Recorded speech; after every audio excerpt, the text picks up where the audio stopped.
Hello students, hopefully आप सभी लोग अच्छे होंगे। इस क्वेश्चन में देखिए मैंने सब कुछ हिंट दिया था लास्ट वीडियो में। क्वेश्चन में बोल के रहा कि पी क्यू और एस टी पैरेलल लाइंस है। यहाँ पे ये एंगल दे दिया 110, ये एंगल दे दिया 130। आपसे पूछ के आ रहा है find angle Q R S, ये वाला देखिए क्वेश्चन मार्क भी लगा के रखा था। अगर आप देखें तो आपका हिंट भी दिया हुआ था बुक में। अगर एनसीईआरटी की बुक देखें कि इस आर पे जो है ना एक लाइन कंस्ट्रक्ट करिए पैरेलल टू, चाहे पी क्यू या एस टी ना, किसी के पैरेलल करेंगे तो ये सब तीनों आपस में पैरेलल हो जाएंगी। मान लीजिए वो लाइन जो है ए बी है, फॉर एग्जांपल मैंने ए बी एक पैरेलल लाइन कंस्ट्रक्ट किया किसके, पी क्यू के। अब पी क्यू के पैरेलल कंस्ट्रक्ट किया मतलब ये लाइन जो है एस टी की भी पैरेलल हो जाएगी। क्यों? क्योंकि पी क्यू और एस टी पैरेलल है। पहले तो इतना कर लीजिए, उसके बाद फिर आगे करते हैं। तो सोल्यूशन स्टार्ट करते हैं। Construct a line A B ना through R parallel to, parallel ये शॉर्ट में लिख दिया, पैरेलल टू पी क्यू ना। पैरेलल टू पी क्यू कर दिया, इसका मतलब क्या हुआ, ये ए बी पैरेलल होगी पी क्यू के और ए पी क्यू पैरेलल है एस टी के, मतलब ये तीनों लाइन जो है पैरेलल। ये लिखने की जरूरत नहीं, मैं बस आपको एक्सप्लेन करने की बात कर रहा हूं। अब मेन मुद्दा हमारा ये है कि यहां से मैं ये एंगल कैसे निकालूं। तो यहां पे जो सिचुएशन बन रहा है ना, अल्टरनेट इंटीरियर एंगल का कॉन्सेप्ट कुछ लग रहा है कि दिख रहा है कि लग सकता है। तो एक चीज यहां पे समझिएगा, यहां पे कैसे जो मैं बनाने की बात कर रहा हूं, देखिए ध्यान दीजिएगा, मैं जो बताने की कोशिश कर रहा हूं, पी क्यू ऐसे है, ठीक है, और यहां से आप ये ले लीजिए, जैसे ये लाइन तो मेरी पूरी है बट मैं ये ले रहा हूं ऐसे। चलिए मैं ये भी ले लिया पूरा, मैं आर की जरूरत है, आर बी मैंने ये लिया, ठीक है ना। आप ए बी भी ले लीजिए, कोई दिक्कत नहीं है, ठीक। ये पैरेलल लाइंस हैं। अब यहां से देखिए ये क्यू से, अच्छा आर मेरा इधर कहीं लिखेंगे हम लोग, चलिए आर यहां से लिखता हूं, ये नहीं छोड़िए यहां से, ठीक है ना। मैं ये दोनों लाइंस की बात कर रहा हूं। ये मेरी जो ट्रांसवर्सल लाइन है वो क्यू और ये आर, यहां पे मैं आ रहा हूं ट्रांसवर्सल लाइन। अब यहां पे ध्यान दीजिएगा, ये जो एंगल है 110 और ये जो मेरा पूरा एंगल बनेगा ये वाला, ये दोनों अल्टरनेट इंटीरियर होंगे कि नहीं, ध्यान दीजिएगा। जो ये है पी आर, ये कॉमन है इस एंगल में भी, इस एंगल में भी। इसका एक आर्म इस 110 वाला इधर जा रहा है और इस एंगल, ये जो एंगल है इसका ये जो आर्म इधर अपोजिट डायरेक्शन में। तो अल्टरनेट इंटीरियर एंगल्स हो गए, मतलब ये भी मेरा क्या हो जाएगा 110। लेकिन ये 110 आ कौन सा एंगल रहा है, यहां पे जरा अगर ध्यान देंगे तो ये मेरा एंगल है, ये पूरा मेरा क्या आ रहा है 110, मतलब एंगल क्यू आर बी ना। देखिए क्यू आर बी, ये ग्रीन जो मैंने किया ये मेरा 110। एक तो यहां से इंफॉर्मेशन आ गया।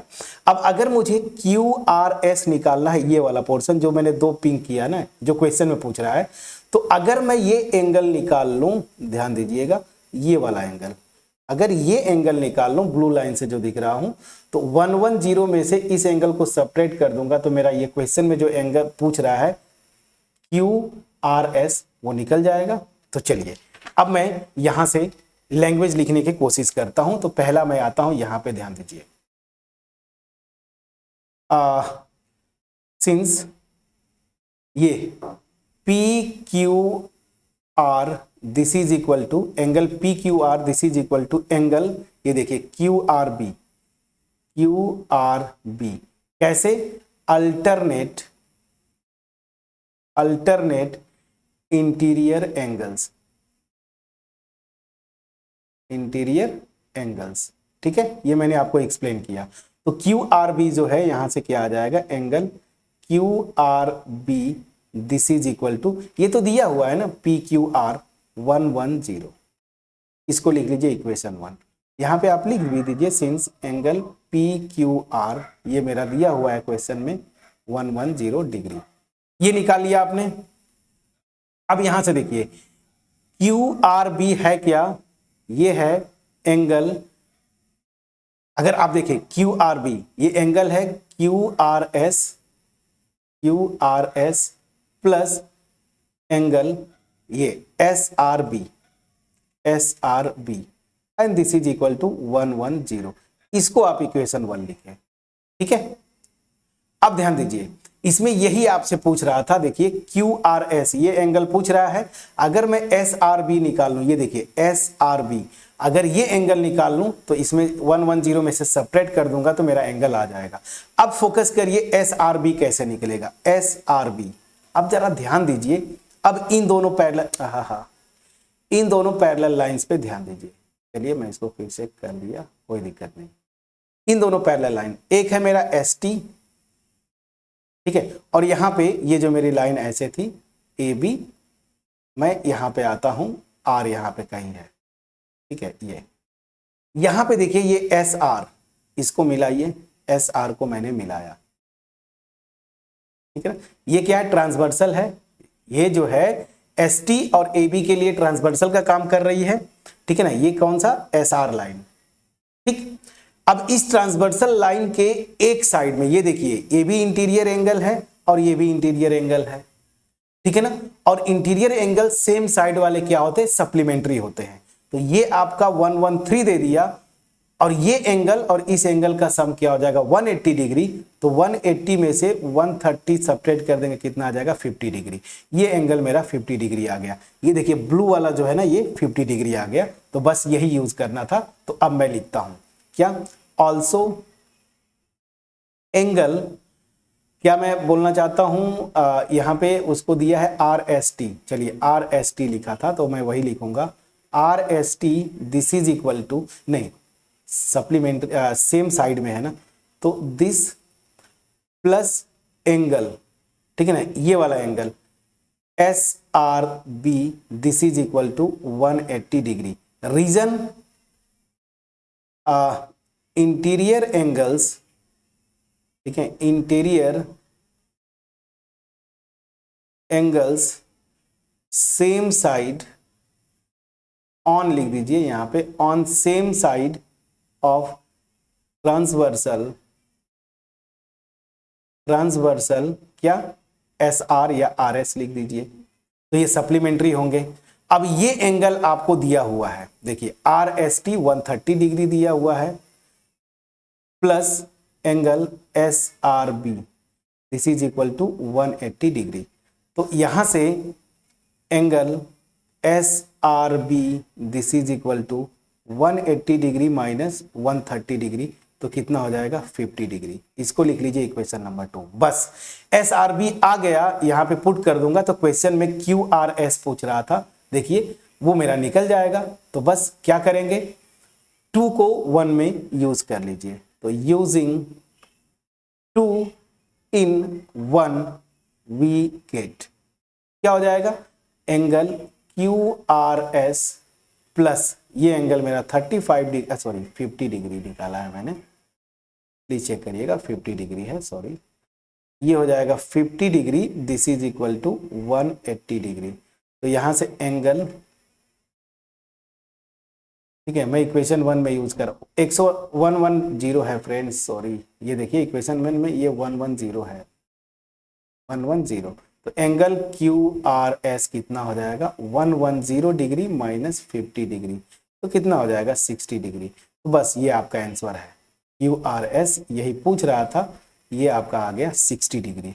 तो जो क्वेश्चन में क्वेश्चन मार्क लगाया था, यही एंगल निकालना था, ये एंगल मेरा कितना आ गया, 60 डिग्री आपका आंसर हुआ। प्लीज चेक करिएगा। इस क्वेश्चन में कुछ भी ऐसा था जो आप नहीं कर सकते थे, दिमाग लगाना था। बस हिंट आपको ऑलरेडी दे दिया था, बस एक ये लाइन कंस्ट्रक्ट करना था, पैरेलल लाइन थ्रू R, ठीक है। बस बाकी जो है अल्टरनेट इंटीरियर एंगल, ठीक है ना, फिर यहां से interior angle on same side of transversal RS वो लगाना था। तो मैं जो बोलना चाहता हूं ना, सीधी सी बात है, ये जो कुछ भी मैंने बताया, बस आप पहले इस ग्राफ से देखिए, मैंने शुरुआत में बता दिया था कैसे कैसे करूंगा तो ये एंगल आ जाएगा। तो ज्योमेट्री में यही होता है, आप लिखना शुरू मत करिए, जो क्वेश्चन में फिगर है कंस्ट्रक्शन करने के बाद आप फटाफट करिए कि ये दिया है तो इतना एंगल निकल गया, ये एंगल निकल जाएगा तो ये एंगल निकाल लूंगा, अब ये एंगल क्या होगा, थोड़ा सा दिमाग लगाते तो ये एंगल आ गया, बस आंसर आपके स्क्रीन पे। तो कितने आसानी से हमने ये क्वेश्चन किया। अगर ये क्वेश्चन आपके पास मेरा सोल्यूशन जो है ना पहुंच पाया हो, वीडियो को लाइक करिएगा, फ्रेंड्स के साथ शेयर करिए, कमेंट सेक्शन में कमेंट के थ्रू अप्रिशिएट करना मत भूलिएगा। चैनल पे अगर नए होंगे जरूर सब्सक्राइब करिएगा, बेल आइकन को क्लिक करिएगा। हाँ, अगर कोई डाउट है मेरे किसी भी स्टेप से, आप अगर डिसएग्री करते हैं, प्लीज कमेंट सेक्शन में आप कमेंट के थ्रू अप्रिशिएट करें। अब जाते जाते क्वेश्चन नंबर 4, ये तो बहुत ही इजी क्वेश्चन है, इसमें कुछ करना ही नहीं है। In figure again A B और सी डी पैरेलल हैं। ए पी क्यू कहाँ गया, ये देखिए ए पी क्यू, ये angle 50 degree and P R D ये 127 degree. Find X and Y, ये दोनों एंगल्स निकालना है। ठीक है, बड़े आसानी से आप निकाल ले जाएंगे फ्रेंड्स। कोशिश तो करिएगा, कोशिश करेंगे जरूर होगा। ठीक है ना, दिमाग लगाइएगा, जो भी कॉन्सेप्ट अब तक किया इसको जरूर आप करेंगे। हाँ, जाते जाते ये तो होमवर्क है ही, एक और होमवर्क, जैसे मेरा जो दिखा मैंने उससे किया, कोई दूसरा मेथड हो सकता है क्या इस क्वेश्चन नंबर 3 को सॉल्व करने का? आप अप्लाई करेंगे और अगर आ जाए तो कमेंट सेक्शन में जरूर आप बोलिएगा कमेंट के थ्रू कि सर मैंने आप जो मेथड बताया उससे किसी दूसरे मेथड से किया, मुझे ज्यादा खुशी होगी। ठीक है, चलिए। सो क्वेश्चन नंबर 4 होमवर्क देते हुए मैं वीडियो को फिनिश करूंगा। तब तक अपना ख्याल रखें। Thank you so much friends for watching my video.